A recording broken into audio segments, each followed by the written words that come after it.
in a as attacks against military objectives, as long as that attack is allegedly within the principle of proportionality. So you see, in my work, it's very much about using these kind of concepts of inferiority from Edward Said's works as a still ongoing concept that is doing its work within international law. So second, maybe, is this idea of the adversarial critique, and here I'm linking up to what Ardi already mentioned. It's Said says it's this native point of view, not as an ethnographic fact only, but in large measure as a continuing, protected, and sustained adversarial resistance to academic, cultural, and political discourses of empire. So what he's basically saying here is that adversarial critique and resistance as a critique is a resistance to narratives that serve to conceal reality.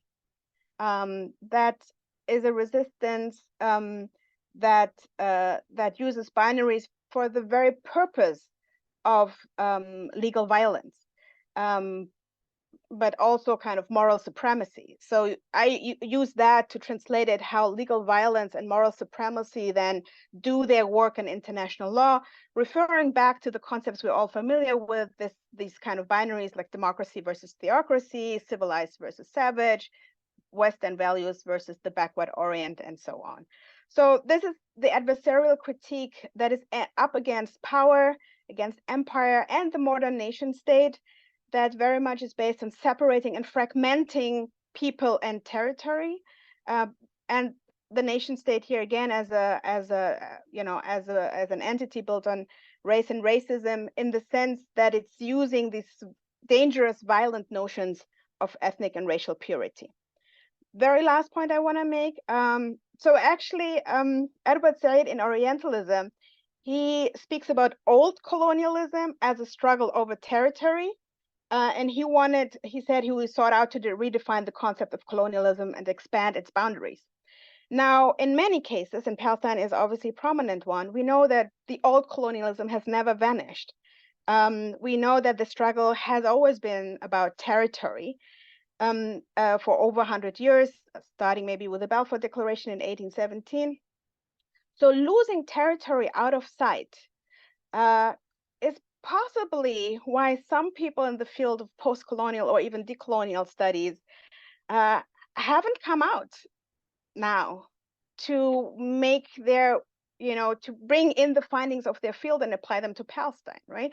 They lost kind of this very kind of, they lost territory, the importance of territory, though it's all over Fanon, obviously. And of course, you can also read it in Edward Said, but the colonial is not only an epistemological question, and the post-colonial is not only about neo-colonial kind of questions, but I think it's important we bring in territory back into the question of post and decolonial studies. Thank you. Thanks, Nahed. And yeah, that was a really important final point there for TWAILers and post-colonialists outside of international law. Thanks for that. Daryl. Hi, thanks everyone for attending. I know there are so many demands on people's attention and time and energy in these moments. I also just want to extend my appreciation to Usha and to all the organizers and sponsors, and to Sijal and Katie for welcoming us. And I'm just so thrilled to be in conversation with comrades and colleagues I hold in such high esteem. I guess I'll try to answer your question in a very like prosaic and literal and personal way. Identifying the site, obviously not as Palestinian, but as a sort of diasporic person in the United States and in the United States Academy. And for me, I love representations of the intellectual. It's one of my favorite Said texts, like you, Ardi. But I've come to appreciate more and more over time the necessity of confronting the political economy of the university and the material conditions that make it possible to have to speak truth to power, right? I mean, we can always speak truth to power, but sometimes it's harder than other times, right? And when I was I became very involved in sort of solidarity with Palestine immediately after I finished undergraduate. I lived in Gaza for a year, and I knew immediately that this would be a lifelong commitment, but I also came to the conclusion that, like Edward Said, I would actually have to establish a career doing something that was not explicitly about Palestine, so that I could then do these other things. And I have no idea what Said's thinking was. I'm not saying he had a strategy of this kind, nothing like that. But I think what I want to bring to light is how he had, in addition to these incredible and inspirational political engagements, this rich and influential intellectual life that reached so many people who were not necessarily concerned with Palestine, and helped them think about issues through a new lens that was, of course, deeply marked by his own experiences of being Palestinian and of struggling for Palestine, and in a way sort of doing the political work and education without even realizing it or without even intending to, right? Even for me as an undergraduate in the United States, I first encountered Edward Said as a post-colonial intellectual who happened to be Palestinian before I even realized what that meant or what the significance of that was. It was almost like he was a gateway drug into something, bigger and more important. And I think also his engagements with Palestine must have also been informed by the richness of his engagements with other things, right? Like it's a two-way relationship. So for me, in terms of just personal influence, I think this idea of having a contingent and maybe slightly instrumental relationship with your day job and with the material conditions of your employment as sometimes a useful vehicle for intellectual and for political intellectual work, and sometimes with benefits that are more indirect, and kind of toggling between those two modes is the thing that I kind of derived from sort of studying his trajectory and trying to apply the parts of it that I could, or that would be relevant to my own experience. I mean, I can say a lot more about other things I loved and that influenced me intellectually, whatever, but within the sort of time window, that's the one that I'd like to put on the table and that I think is not, I don't see kind of highlighted as often. Thank you, Daryl. And there's definitely a lot of what you said resonated with me as well, as someone who's non-Palestinian in the diasporic experience. He was I guess I never thought of him as a gateway drug, but yeah, I guess that's what it was. Catherine. Thank you so much. And I just want to reiterate the thanks to you, Usha, and also to Katie and Sijal for stepping in and offer my, although not my responsibility, but I feel obliged a little bit, apologies for Columbia and Columbia administration's behavior relative to this gathering and so many other things that are going on this campus right here, right now. That every day remind me of Edward Said and his idea and presence on this campus as an engaged intellectual and an intellectual who felt and lived a real commitment to seeing the institution itself as part of the intellectual and political project. In reflecting on how his work has influenced my own work, I'll close with what we're doing like today and yesterday and the day before. But in my own writing, I don't write very much on Palestine or on post-colonial studies. I'm an American historian and a legal scholar, and largely my work has been in gender and queer theory. And that has nothing to do with Said. Well, actually, it has everything to do with Said's work. And his work has been enormously influential for me in thinking about what it means to do comparative historical work.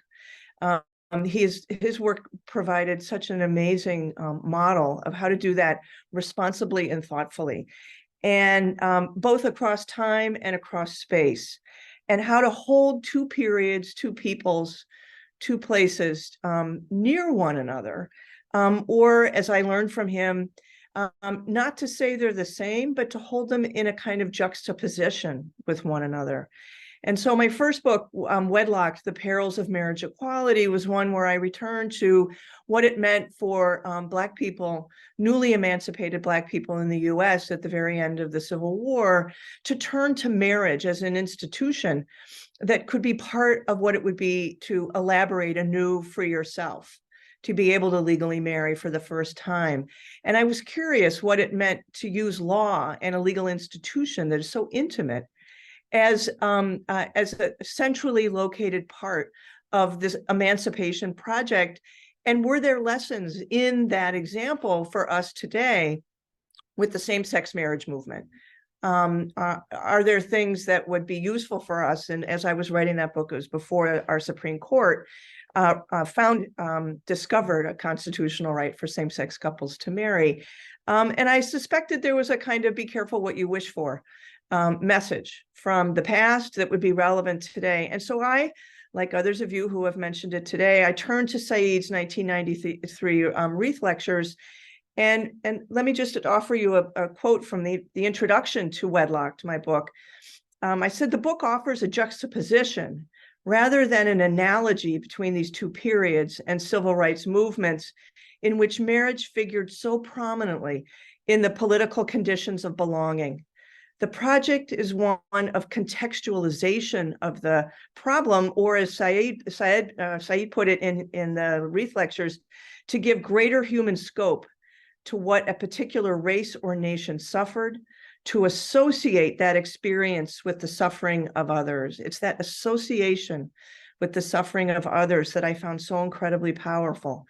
And so for me, what I took from that as I finished this for you, this quote from the introduction, what we can take away from this juxtaposition is a continuity and a discontinuity, both of which are important for the purposes of thinking across movements and within movements that focus their liberation strategies on formulations of freedom and equality that necessarily entail state regulation or governance.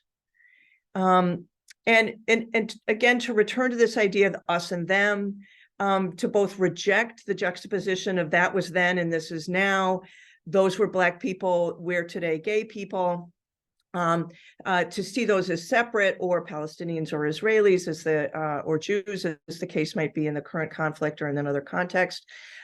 We also want to resist conflating them and making us into them. And of course, an important message from from Said's writing.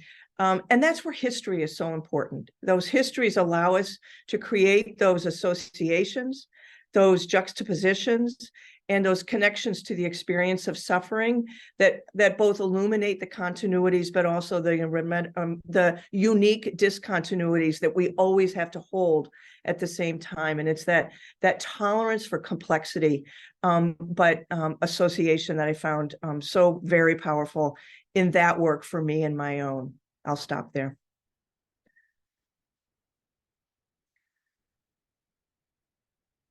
Thank you, Catherine. And John. Okay, thanks, Usha, and hello, everyone, and thank you to everyone involved in organising and everyone for being here. So this is just so rich listening to everyone else, and I just want to keep listening. But I was going to talk a little bit about similar themes that people have covered, so maybe I'll change tack a little bit. I mean, I think, just to echo, I suppose, the profound influence that Edward Said had on, I think, on all of us, on, what it means to be an academic in a university, and more broadly, what it means to be an intellectual or a critic in the world. And I think that's helped all of us so much in such profound ways to think through and navigate what our role is, what our role should be in general, but also, and I think it's really striking how much Said comes back up and comes back to us in particular specific moments like this, like what's happening in Palestine at the moment, or for example, in the last kind of major war in Gaza in 2014. And I wrote a piece at that time around some of the questions, kind of departing from what happened to Stephen Saleta and some of the debates around academic freedom that were happening at the time, and about civility of discourse, and trying to think through some of those questions in the context of amateur intellectuals and how we understand our own role. And so that was, and so much, I think, of what's being discussed and circulating at the moment is in many ways revisiting those themes. And so I'm happy to come back to that, or to think about that more in the context of academic freedom now, and the real threats and repressions that are there. But one other thing I did want to just touch on, maybe, and just relate it back, just when I was listening to people talking about their own personal reflections and memories of reading Said. Like, so when I in a similar way to probably many other people, and I think the gateway drug kind of thing is a nice analogy, Daryl, but I had read the post-colonial works and cultural imperialism and so on. But when I started reading Said's writings on Palestine, I was living in Palestine at the time. This would have been a couple of years after he had died, in the mid-2000s, those kind of years, and I was working on a research project around colonialism and apartheid and international law, and realized from reading his writings on Palestine, even though he's not a legal scholar, so much of what he said about race and about the kind of common intellectual origins of Zionism and European imperialism, and about the nature and the characteristics of Zionism as a form of racism, and the particular dynamics of racialization, segregation, and exclusions that were there in actually existing Zionism in the 1970s, 80s, 90s, when he's writing about it. There was a lot that he was saying that was of use, that helped me to understand what was missing in the international law analysis of the Israeli occupation. And at that time, we were stuck in this kind of stalemate of, we're stuck in a humanitarian law and human rights law framework, and we can't talk about settler colonialism or apartheid because it's not, it hasn't been legally teased out and so on. And so that was what we were trying to do with some of the projects that we're starting then. And 15 years later, when it's the case that the Jewish Israeli human rights organizations and Amnesty International and Human Rights Watch and so on are then relating their studies on Israeli apartheid, there's still, I think, some of the gaps that around race are still there. I think Said still gives us a lot that we can kind of add into that mix, and there is this, thinking about that in conversation with his stuff on Permission 10R8 and Zionism from the standpoint of the victims and so on. And, and I think it is, like, Mohammed El-Kurd's been picking up on some of these themes recently, and he had a nice line the other day about how, it takes the confessions of the ex-soldier or the belated epiphany of the human rights organizations for the world to listen. And there was this thing in the apartheid discourse that, it's only now acceptable to have this more limited version of an understanding of what Israeli apartheid is, because B'Tselem have said it, or Yesh Din have said it, or Human Rights Watch have said it. But the riposte to that was Palestinians have been saying this for decades, and some of those Palestinians who were saying it for decades were maybe more obscure or niche writers or thinkers or organizations, but Said certainly wasn't. And it is, it did strike me when I was going back, like he had I think 7 books or book length collections that would be categorized as what he would have talked about as political writings on Palestine, and in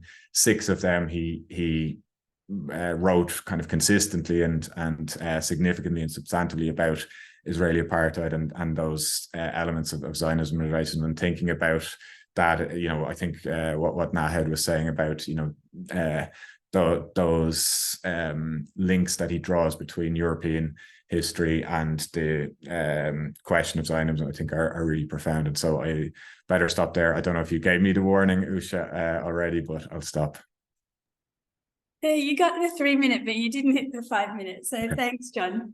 Thanks, everyone. That was a brilliant start. And actually, there's a few threads there that lead on well to the next question, which, I mean, seeing as how at least all of us here are lawyers, I do want to talk about, while I have you all together, what role can law play in the Palestinian struggle? And having been in the Said archives for a while as a lawyer, it's extremely relevant to what we do, as you've all already said.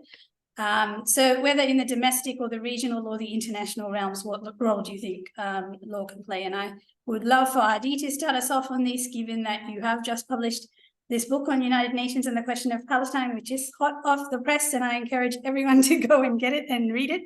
Adi. Thanks so very much, Usha. I'll do my best to keep to the time. It's a paradoxical thing. I would deal with international law. As an international lawyer, there's no question that of all the tools at the disposal of the Palestinian people in their liberation struggle, international law is key. We know this, not even the non-lawyers even know this. They make reference to it all the time, human rights, self-determination, and so on. At the same time, if you scratch away at the surface of international law, particularly the international legal historians among us, you'll find that international law is complicit, has a violence of its own, complicit in the subjugation of the Palestinian people, and right from the off. And this reminds me of the work of a former Finnish diplomat who became a celebrated academic called Martti Koskiniemi. And if you've not had a chance to read his work, I would commend you to read From Apology to Utopia, the structure of international legal argument that he wrote some years ago, where he basically posits that there's a tension. This is what I teach my students. I always start from Koskiniemi. There's a tension in international law between law as the product of power, because it is created by states, and states do not sit ordinarily, theoretically, in judgment of one another on the international legal plane. It is a creation of state and state practice and so on. And once it's created, it is held out as strictly normative and applicable to all. So there's a rule of law. So it's a product of power. And there's a tension between that and the plea that law is for a utopia, a better life where everyone is equal and all subjects on the system are equal and so on. And the most important thing is to recognize that this tension is fixed in the international legal structure and system. And you see this in Palestine. And my work fleshes this out in this new book on the UN and the question of Palestine, where I say that through the clash, this tension, there is what I call the international legal subalternity of people. There's a category that is created through this clash of legal persons. They could be refugees, indigenous peoples, women, minorities, and so on. I think the Palestinian people in their engagement with the United Nations from 1947 are probably the best embodiment of this thing that I call international legal subalternity. The fundamental essence of which is that international law is held out to these legal subalterns, this global subclass, if you like, as offering a promise to justice, if only they grasp it. And every moment they try to grasp it, the legal subalterns, the goalposts seem to shift, including by the operation of the United Nations, which is ostensibly meant to be the flag bearer, if you like, of the rules-based international legal order. So there's a paradox built in within it. And you can see this traced through time and history in the case of Palestine from 1947, the legality of the partition or the attempted partition of Palestine, through to the unique regime that was created by the United Nations to manage the fallout of the 1948 Nakba, that is dealing with Palestinian refugees, through to the inability of the United Nations to declare as lawful or unlawful, as it is fundamentally, Israel's continued presence in the occupied Palestinian territory, now a matter before the International Court of Justice, right up to the present, the consideration of the state of Palestine's application for membership in the organization. You see this play itself out. So the thing is people might ask, in view of all of this, and I'll wrap up here, so does law even matter? And I still believe that law does matter, that it can be used in the TWAIL-like sense as a counter-hegemonic move. We just need to be creative with where those moves are, isolate and locate those entry points, and exploit them as best we can, because on the international plane, law is also politics. Later on, if people have questions about how this is playing itself out before the International Court of Justice, I'm happy to talk about that too. Thank you, Adi. I think, yes, some of these things are going to be taken up by the other international lawyers on the panel. And speaking of other international lawyers, John? Okay, yeah, thanks again, Usha. So would echo a lot of what Ardy said. I won't repeat it. I think, but just actually while he's plugging his book, I might also just do another quick plug, which is that on the TWAIL review today, on the site, we just put together a compilation of some of the writings on international law in Palestine that we've published over the last 4 years. And the two most recent pieces, one is an interview piece with Ardy on his great book, and the other is a short essay by Atta Hindi called International Law is Dead. And so I think that, is maybe a good entry point into that. But we have, there's some other, I think interesting and important pieces in that collection if people want to have a look. But, this question about, there is an interesting dynamic, I think, at a moment of escalation, and like what's happening in Gaza at the moment, where the people, the doctrinal lawyers who are liberals or the Zionists, all of a sudden become quite critical, and indeterminacy is quite a big thing, and proportionality, it's not clear, and the waters suddenly are very muddy, and in many ways for critical lawyers and TWAILers who are in solidarity with Palestinians, there's a kind of almost a default to, well, at least the law is one thing that we have, it's one vocabulary that we have, it doesn't give us all the right or best answers, but it's something we can use, and a lot of us in some ways revert back to our maybe formerly doctrinal selves or whatever. So I think there's something interesting maybe to tease out with what's going on there, but I think it's also just about the process of constantly thinking through and revisiting questions about tactics and strategy, and about how international law can be best deployed in the service of social movements and political movements and so on. Maybe one thing is just, I do think it's important to remember, we'll maybe talk about the International Court of Justice or the International Criminal Court or whatever, but, the international law isn't just about those big from above institutions. And I think there is some important work going on in terms of thinking about international law from below, thinking about international law in the everyday and so on. And some of that is to do with, just basic kind of defense of like the liberal rights and defending people's right to boycott and so on. Some of it is about trying to harness international law in domestic settings. And I think some of the, possibly most interesting work or cases that are going on at the moment are, like, say, this domestic case that's been filed in the US against Joe Biden for complicity with genocide and about the duty to prevent genocide, or some of the other domestic cases that have been filed against governments or asking for reviews of the arms export licenses to Israel and so on. And so there's, I think stuff that's going on there in domestic courts, that will force those governments or those officials to answer the case in a way that they may never have to answer to the International Criminal Court. And so I think there is something of value there. And a lot of, obviously, the legal discourse and legal questions in this recent set of events has been around genocide and the question of genocide and how that ties into duty to prevent and so on. And I think that, forces things in a direction that is goes beyond what we've had before in terms of legal debates, and opens up broader questions about arms embargoes, sanctions, and so on. Even Israel's membership of the UN General Assembly as well, that we could think about putting on the table legally. So I don't know. I'm sorry, I'm not keeping track at all of the time, Usha. So will I stop? Yeah. Okay. Thanks.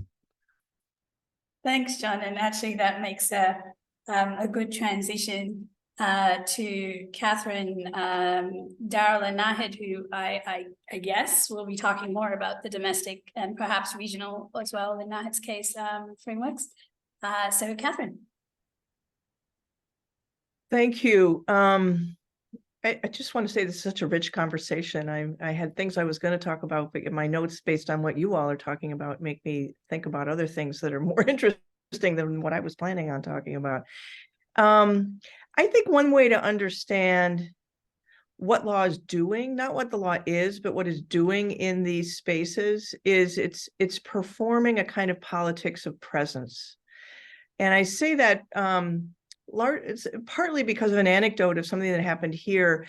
I would say 15 years ago, I came back from the West Bank, where I had been invited by various NGOs to do work, capacity building with women lawyers, women Palestinian lawyers in the West Bank, building the Women's Bar Association of all things, and not the most political, or at least, radical project.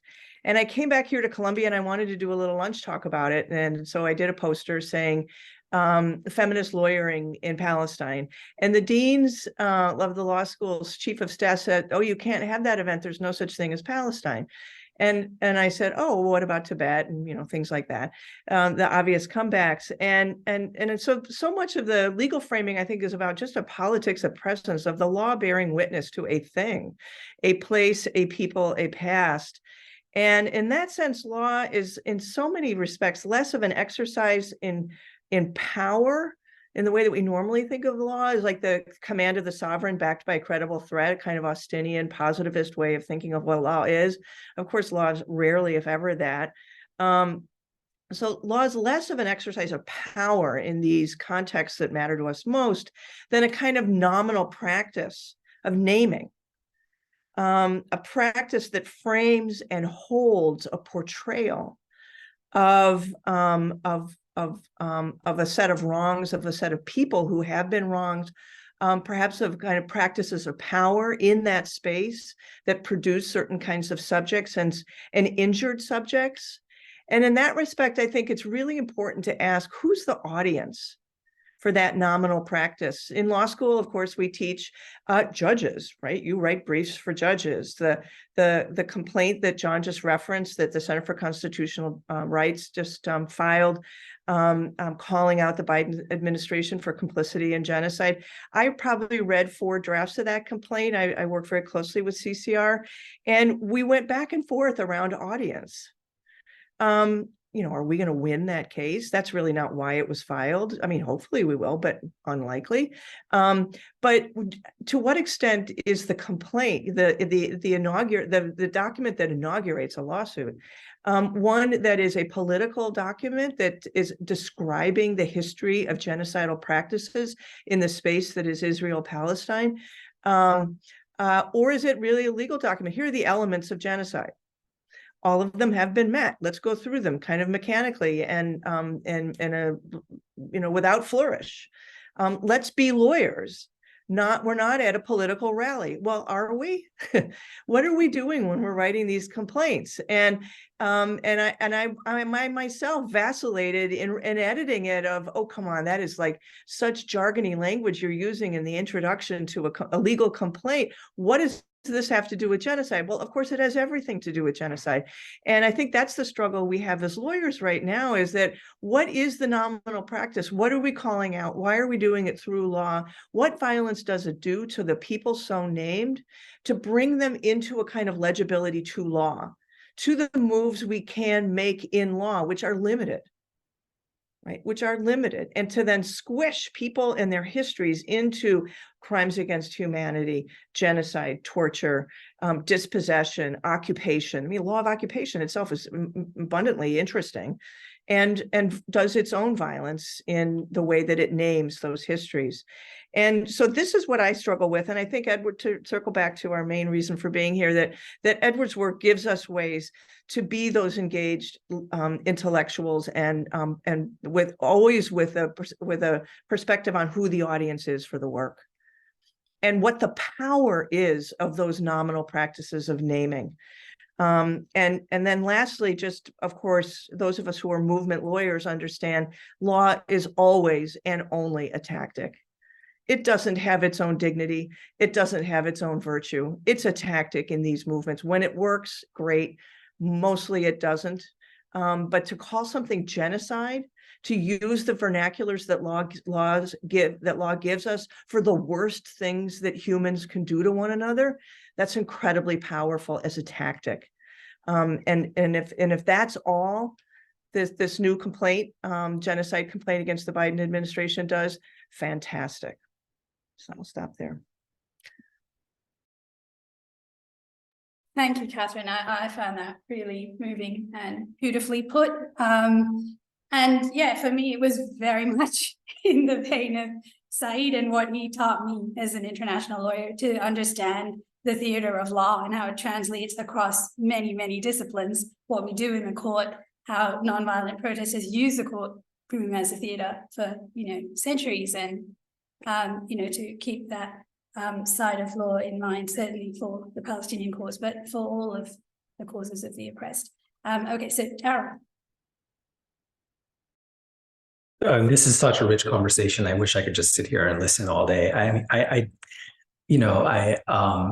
really, really echo what John was saying earlier about moments where formalists become realists and realists become formalists, and everything Catherine is saying about the way that the categories of law force us to straitjacket and frankly amputate human experience, right, in order to fit into these things. One challenge I think of is kind of in the opposite, which is what happens when lawyers are not writing the briefs, but when they're speaking to publics and when they're trying to put themselves at the service of movements.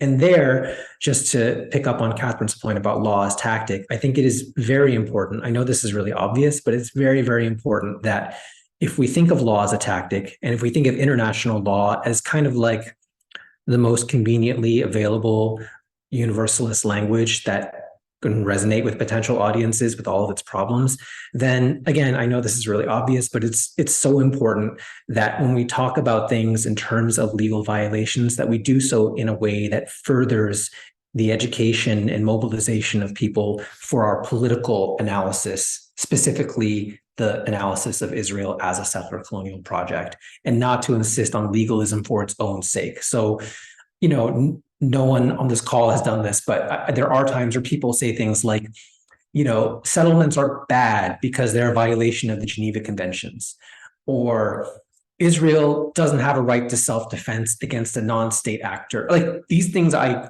completely agree with them as legal arguments, but when they're injected into public discourse that itself is relentlessly trying to destroy context, right, to violently decontextualize Palestinian life and existence, you can't say that something is bad because it's against a rule without also telling us what is the value that rule is supposed to express or protect or uphold in some way, right? Like we want to talk about the prohibition in Article 49 of the Fourth Geneva Convention against settlements as a rule against colonization, right? Not just like a rule that people should follow because we're like rule following whatever, right?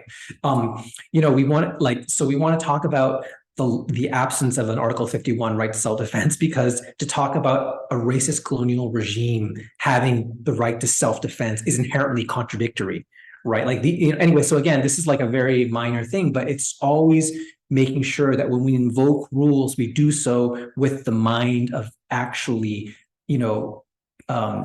of undoing the work of decontextualization that often happens, right? So, because, the way that people who aren't informed about these things see this is like one person spouts off a bunch of rules, the other person spouts off a bunch of rules, and you're kind of like, well, it's complicated, right? So I think that's where, we want to think about the way that law is kind of effectively mobilized in acts of public persuasion. Thank you. And I have to say that all of you, as lawyers trained in the sort of mind-numbing trainings that we've all been through, have spoken so beautifully to an audience of, precisely as Darryl says, that can understand the point of these kinds of discussions in a way that is commonsensical to them.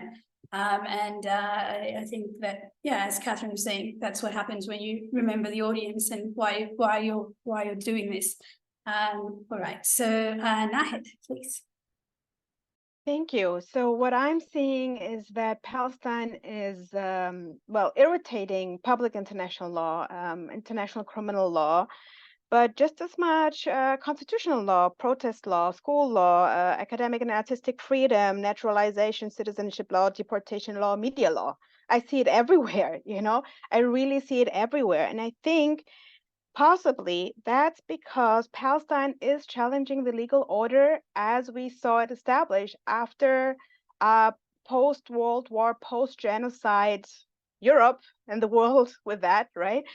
So Palestine is really challenging the liberal structure of the law that so many, especially within kind of the kind of liberal democracies around us, or around me, maybe, so that they invested in, the entire investment post-World War II, post-Shoah, post-genocide is almost imploding because of the question of Palestine.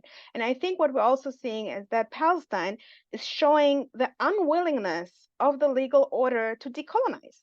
There is no willingness to allow that that question of the colonial to be tackled, right? And I mean, one of the examples we've been seeing with International Criminal Court, it took, I think, 13 years for the International Criminal Court to even kind of open, to even like officially, investigate and do the preliminary kind of investigations, right? 14 years, just 13, sorry, to lingering with that question. And even now that there is like this official willingness to do the investigations, we know that the court will not be doing what we're expecting it to do. And this is why I'm coming back to what Catherine said, and I think Daryl as well.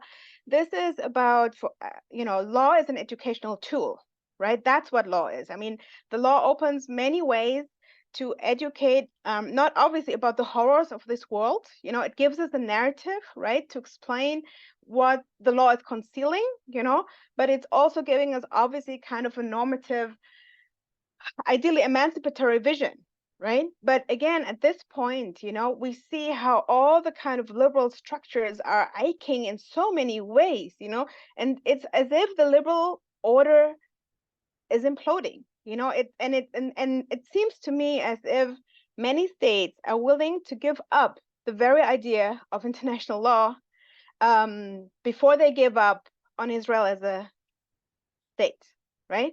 And so there seems to be a very, we can see all these kind of state forces here acting, but I'm also happy that John mentioned kind of the international law from below, the international law as part of everyday life. We see, and we see how basically, social movements are picking up on international law. They are marching, with banners referring to international law, whether it's concepts, like stop genocide or, no more war crimes, etc., whatever it is, but I think we see how almost there's a vernacular being established around international law, which is a good thing, because we know that we can't put all our hopes to states, especially in the public international law and international criminal law, for states to do the job for these kind of questions to be solved.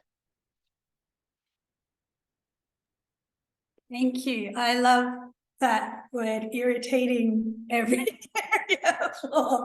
I love it. I hope we can all just keep doing that. All right, Shad. Thank you, everyone. It's hard to come after all of that, and in a lot of ways, what I have in my mind has been covered. So let's flip the question, actually, of what is Palestine doing to law is the question that I find to be very intriguing, because what Palestine is doing to international law is that it's stretching it beyond its limits. International law places its legitimacy on some abstract claim to justice. And I was at an FCDO meeting a few days ago, and one of the lawyers was very angry about the fact that these states of the global south keep on talking to us about the question of legitimacy. So I figured that this is my cue to talk more about the question of legitimacy of international law. We're at a point where, by refusing to apply international law in a way that is not exceptionalist, it's reaching the point of absurdity, because international law is always held as this ideal liberal language of the global north, and all of us from the global south have always been looking at its violence. But even in its current liberal space, Palestine is still challenging it. Like, it's like the standards of international law are so blind to what domination means, and yet Israel's domination of Palestine is so deeply ingrained to the point that it can no longer uphold that facade of any attempt to claim legitimacy. And as we look at the International Criminal Court, The International Court of Justice honestly has no logical way to argue that the occupation is legal in any form. There's no logical way out of it. And the same with the International Criminal Court, unless they would like to opt on into exceptionalist readings of international law, unless they only want to uphold positions that are quite far away from any reading that tries to evade that super positivist understanding. So where do we stand now? First of all, I agree with what I can see it resonate across the conversation. Our treatment of international law, again, as a tactic, as a language that is used in the larger political game of legitimacy, as a way to also try to insert something different than the logic of politics. So you have the logic of politics that's always in tension with the logic of justice, and then the logic of justice is twisted by law. So as we push kind of the limits of international law, and what I'm pushing for is actually pushing it to the limits. Actually, we should try to keep on doing everything that we do regionally, internationally, and nationally, using that language to its breaking point. However, as Audre Lorde reminds us, you can't dismantle the master's house using the master's tools. And with that, in our invocation to push on the limits of international law, we need to also invoke a different logic of international law, and we need to also try to work on invoking things that evade the mainstream logic of it. So Jean had already started on it. Most of us have already started on it. We're very afraid to call this alien domination, subjugation, and exploitation. For some reason, I don't know how this is not as obvious as the sun, and how this is not the primary argument and the primary way that we use to describe this.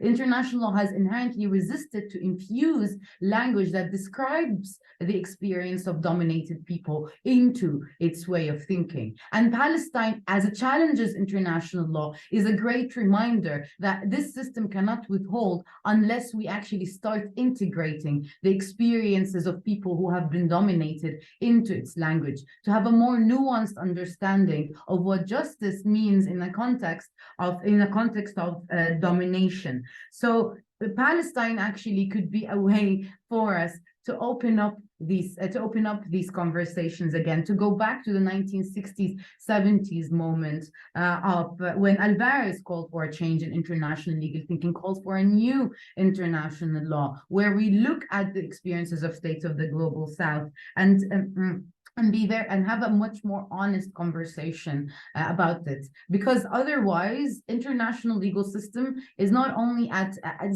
reaching the point of absurdity as serving one type of human being and not another type of human being, but it's also serving the stretch of just becoming that tool at the fringes.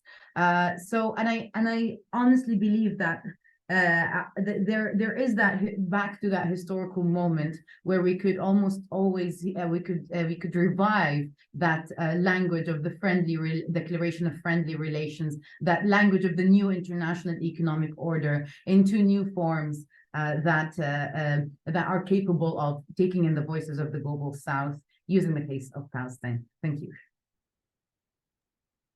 Thank you, Shahid. So I'm going to go to the third question now. We are so behind in time, which I blame myself for, but please keep your responses as short as you can.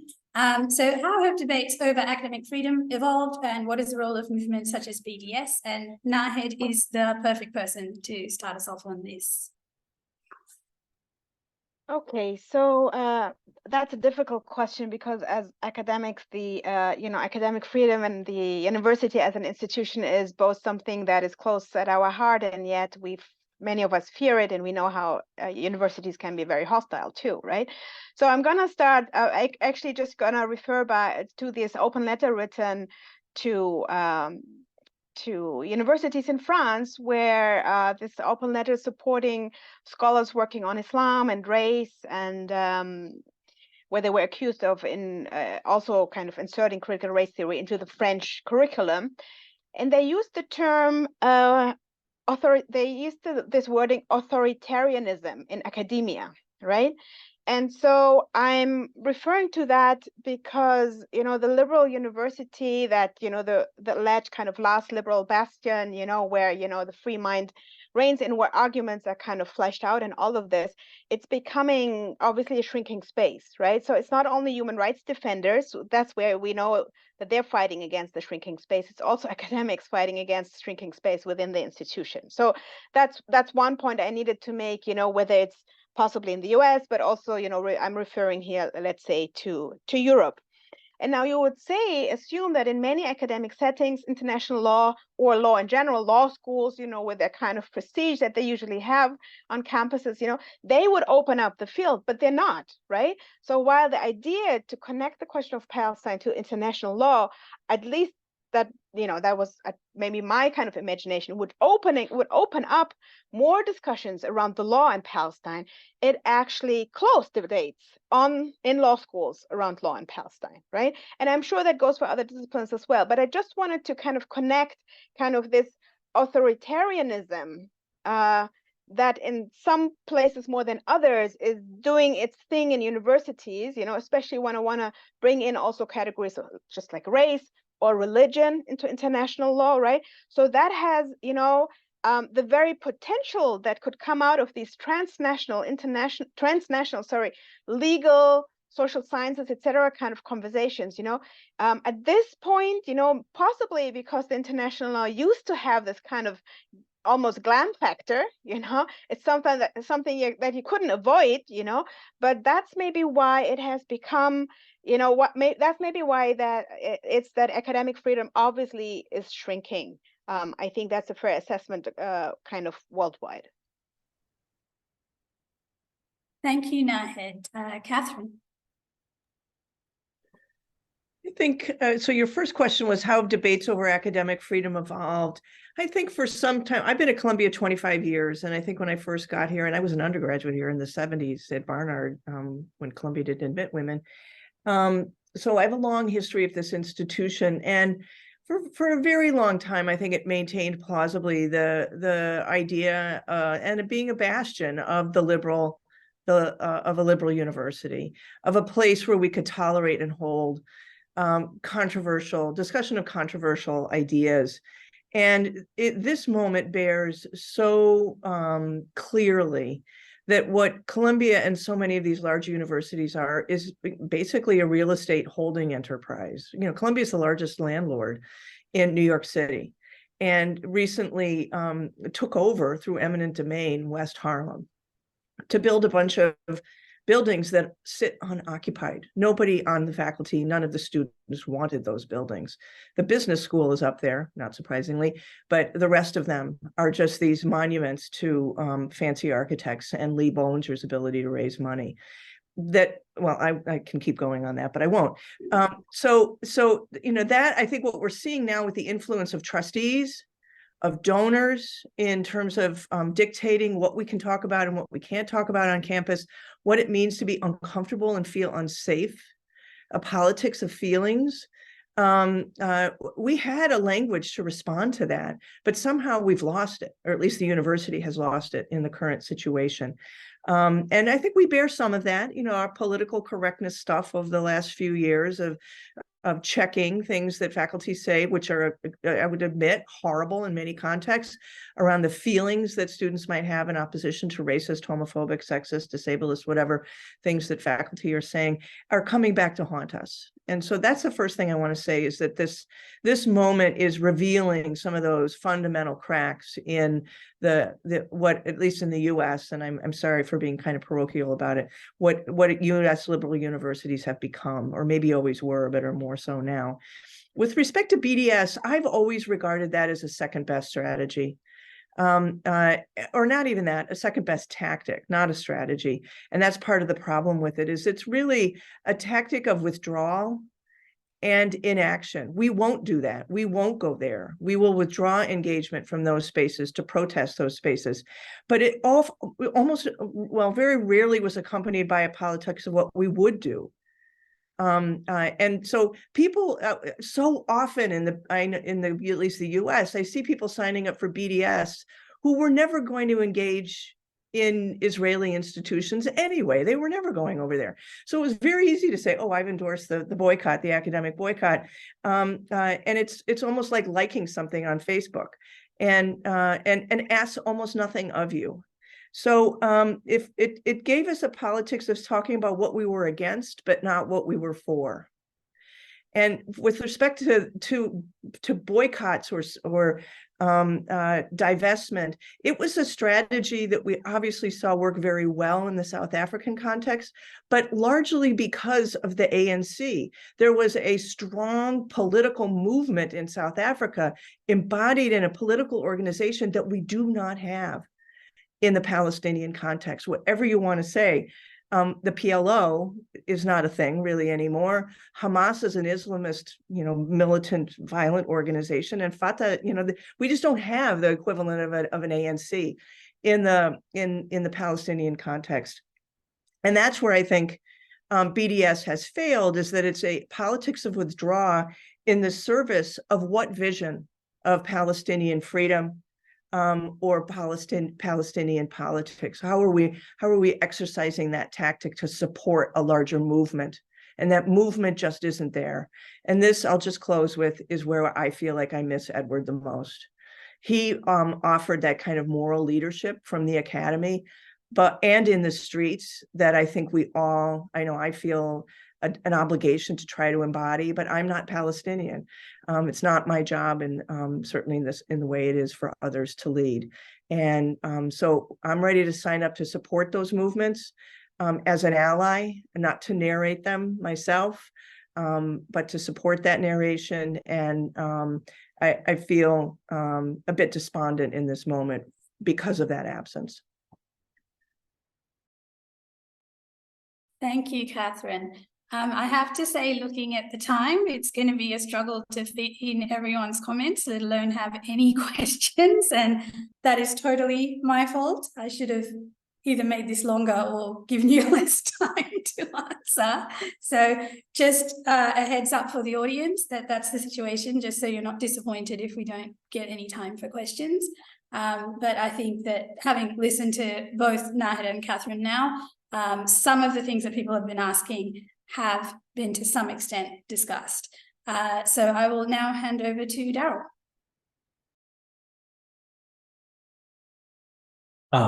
I hope I made it very clear earlier that I absolutely revere Edward Said. But I'm going to say that I think, there's a lot of people who wanted to be a successor figure to him in some way that I think kind of misses the point, because, his status, he became, how shall I put this? His iconicity is also a symptom of that moment of the neoliberal American university. And I think we also have to reckon with that. And I mean, what's amazing is that in his particular case, he also was deeply embedded in an actually existing national liberation movement, and he was able to leverage that in a specific way for good.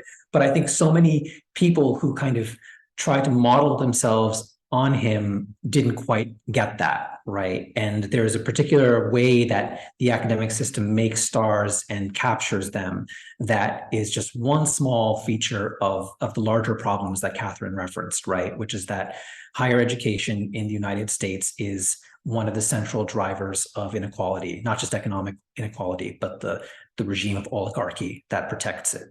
And so I don't think I don't think this was a question that was posed, but I don't think we're not in an era where we don't need an Edward Said. We need everybody to be their own kind of Edward Said in a way, right? And, there's also this funny way where I see people who engage with the question of Palestine in bad faith. And one of the telltale signs I'm beginning to notice is where the only Palestinian they'll ever mention is Edward Said. So that's something else that I wanted to sort of, raise a red flag about. With the BDS question, I agree with all of your critiques, Catherine. I especially, the absence of a sort of, national liberation movement that's cohesively organized, that solidarity people can kind of take orders from. I do think there's something interesting about the shift right now, which is that, you know, in my experience, like there was a wave of divestment efforts in the early 2000s that generally were not very successful. And then the energy around academic BDS in the United States then shifted to the professional associations, right? Like American Studies Association, Anthropology, you know, and I worked very hard in some of these campaigns, so I'm not belittling them, but I will say that they weren't even second best, they were like fourth best options, right? I mean, they were materially inconsequential. But they were important as political education galvanizing tools within academia, and they are part of the backdrop for what we're seeing now, which is a renewed interest in divestment that actually attacks the political economy of the university in this country. And the backdrop of this, of course, is the efforts to unionize graduate workers, right? So a divestment conversation in 2023 against this backdrop, post-2008, post-Occupy, post-unionization, is very, very different, much more materialist, much more organizing focused than a kind of maybe slightly more moralistic, symbolic stance taking of a divestment conversation in 2002 or 2003. So I think that is certainly part of the panicked overreaction that we're seeing from leaders of higher education institutions in the United States, the banning of, student groups left and right. There is a kind of like whiff of desperation and rearguard action in a lot of these efforts, to which I say, good, because yeah, there is a generational shift. There is a much, much larger group of students who is too big, too fierce, too organized to be scared, and they're coming for the money. So you should be scared. And I think that's something that we have to sort of take note of and start organizing around and doing everything we can to support. Thank you, Daryl. Shahid. So I'm going to talk about this from a little bit of a different perspective, which is that academic freedom now looks differently as we have this very big decolonization became something that is quite hip. I believe way much more than in the times of Said, in the terms of how mainstream it became in our campuses. But at the same time, what Palestine has shown us is that people are very happy to perceive of coloniality, but not to conceptualize coloniality. And by that, I mean that people are very happy to talk about domination, but not to understand what domination means. My biggest problem in spaces of academic freedom, I am in a place where I was attacked, but I did have my academic freedom at least upheld. No one in my campus had problems per se. However, what I noticed is that there is no space to actually give value to my experience. And not only that, the experience of people who are subjugated more generally. There is still that very big cognitive curtain where people are still very easily able to jump into presumptions that they have not critiqued about how the colonized people should act or subjugated people should act, or even how the experience of people from the global south looks like. To actually speak in a decolonial light, I believe that people need to be much more humble about accepting the limitations of their perception, and also to keep a much more open mind to how radical is the critique that we are talking about. To understand the case of Palestine, to understand neoliberalism, to understand all of the different forms of deeply integrated domination in our lives, we need much more radical change and shift in our languages and in our perceptions. And what I believe is a lot of people are willing to dip their toe into that, but not actually to take the leap needed for that. And not only that, they're very much more willing to stand up in that name. As a decolonial scholar, I know 1, 2, 3, 4, when we've heard that a lot. So the limitations of our capacity to actually practice, and this is actually something that I try to discuss in TWAILR, the paradoxical limitation of our right of freedom of speech, and how all the different spaces where your voice can have its sound heard inevitably end up you can say things but not in the places where you want to say them. As to the effectiveness of tactics, very quickly, to be honest, my perception is resistance comes in many parallel forms, and all the parallel efforts towards resistance feed into, and I mean resistance not just against Israel, but against the idea behind Israel, which is the idea that that this is okay in our world. And I really like this visual that I saw the other day that had the kufiya in it, and you saw the small black dots that in the kufiya, and then there's lines between it, and then it says we, and then I as one black dot. And I think that's how people now, not just Palestinians, but allies of all different forms, see themselves collectively as functioning in whatever way they can. So actually, we've learned a lot of lessons about coordination in the past 50 days. And even before, you can see that Palestinians now actually have a toolbook.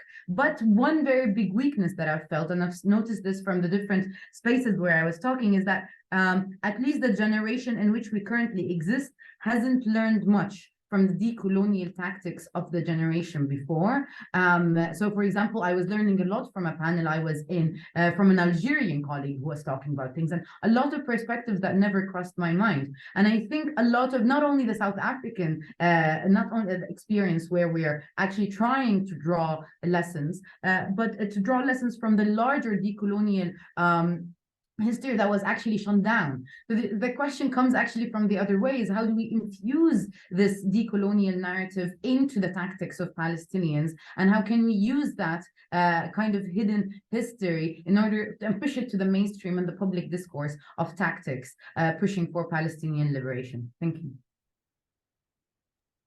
Thank you, Shad, and I really couldn't agree more. And it's one of the reasons I love your work, and it's really, for me, a priority in the TWAIL movement, what you just described, that we do that. And that's why I'm so happy that there are younger scholars like you who are good to that path. Okay, John. Thanks, Usha. Yeah, so maybe just a couple of very quick points on academic freedom. I suppose the way I think about academic freedom is that, like, ultimately, as important as we may think it is ultimately a kind of a liberal right. It's very much contingent on the material context and conditions. And, you know, I think when we talk about academic boycott and all the rest of it, I mean, we have to just remember that, you know, as academics who work in these elite university institutions, we're not going to be agents of revolutionary change or anything close to it. And we can't have any pretenses about that. But that being said, I mean, maybe it's just a different perspective to the US context, but like for me, you know, BDS in general and boycott specifically as a, you know, I wouldn't have ever thought of it as just a tactic of withdrawal, that people would make that individual choice themselves to not go and do something that they were never going to do anyway. But it was about, you know, linking that personal commitment to engaging through the unions on campus or other formations on campus to put that pressure on the institutions to suspend their own ties or sever their own ties. And that's certainly the way we've always thought about it in the academic boycott movement in the Irish context. And we, you know, there has been some, I mean, it's small beer compared to the level of complicity and interactions that you have between American universities and Israeli institutions. But we have had some, you know, of the Irish universities in not divesting from military technologies and research projects and so on, not specific to Israel, but including Israel. And now the next push is around, you know, a broader suspension of ties with the Israeli universities. And I think that, you know, that's one part of it. The other part of it then is, you know, thinking about the other side of it, and what does academic freedom mean if in Palestine, what is our response to the universities being bombed and destroyed, to students and academics in Gaza being killed, to students and scholars in the West Bank being rounded up and detained? What does academic freedom mean for them, and how, you know, what ways can we respond to that? And one way, you know, for me, the flip side of the boycott was always about also developing ties and supports and possibilities for Palestinian students and scholars and universities to develop exchanges in whatever ways possible on that side of it. Just maybe I won't go into it now, but like just on academic freedom itself, one of the pieces we have on the TWAILR site that we published a couple of years ago was Stephen Saleta's, one of his public lectures. It's the inhumanity of academic freedom, he called it, where he's reflecting on his own experiences. And I think that's, well worth reading, just as a critical reflection on all of the limitations with the academic freedom itself. Thank you, John. And I think that Heidi, you have the final word, and that is the perfect way, I think, to end. Go ahead. I'll try and make it quick, because there's not much more to add from what others have said on academic freedom. I think just to bring it back around to Professor Said and his engagement with the world, and the need to center Palestinian voices when, lo and behold, we speak about Palestine, right? I occupy a very privileged space, one that was long, hard fought for. I am one of only 2 Palestinian law professors in the history of Canada, and the only one amongst us who made it to the Academy on the strength of a record almost exclusively writing about Palestine and international law. I am, in a very real sense, a species that is just really not common. And so the academic freedom that I enjoy is something that I look at as a tool to represent, to make representations, to narrate. There's not much more to say beyond that. The boycott, divestment, and sanctions movement, I had always thought had its limitations, but at bottom, I shared John's view that every tool counts, especially in the grand scheme of things in the Palestinian liberation struggle. The grand scheme of things focused primarily on what material tools are available to rectify a horrific and historical injustice, and they are very limited on the Palestinian side. There is, I'm glad to see, a synergy between, say, the emergence of the BDS movement in 2005, just 1 year following, in fact, the issuance of the advisory opinion on the wall of the International Court of Justice. And much as many people in civil society don't care, especially those who are for the pro-Palestine movement, who don't care for international law, who see it as being implicated in Palestine's subjugation, they unknowingly, very regularly refer to law all the time, including as affirmed by the court in 2004.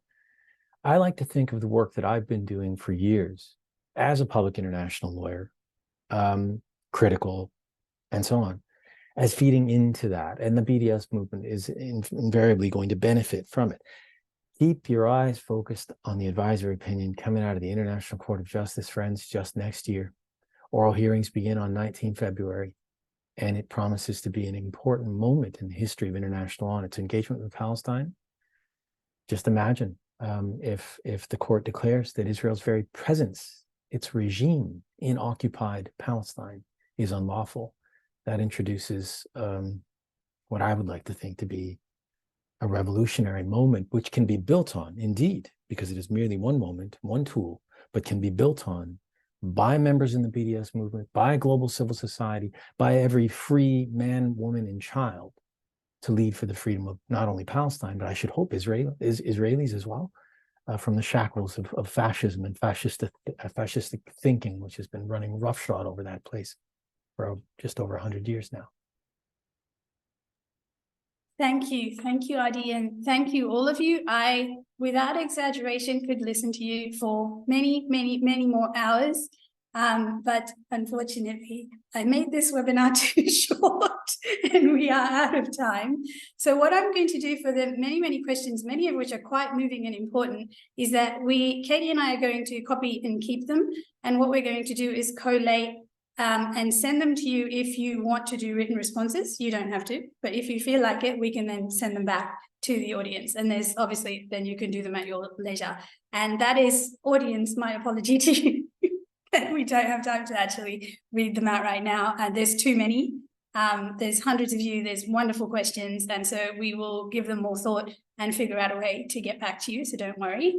Yeah, Heidi, synergy is the perfect word. That's what I wanted from you guys. What can legal scholars do in the courts, in the classroom, on campus, off campus, and that conversations like this can help us to synergize so that we leave a legacy for, I mean, I hope the situation in the future will be better, but no doubt advocacy needs will always be there. And I hope we can make life easier for those as Said did for us. So with that, I will say thank you to everyone and goodbye. Thanks so very much. Thank you for Thanks, having Susha. us. Thanks, everyone. Be well, friends, comrades. Yeah.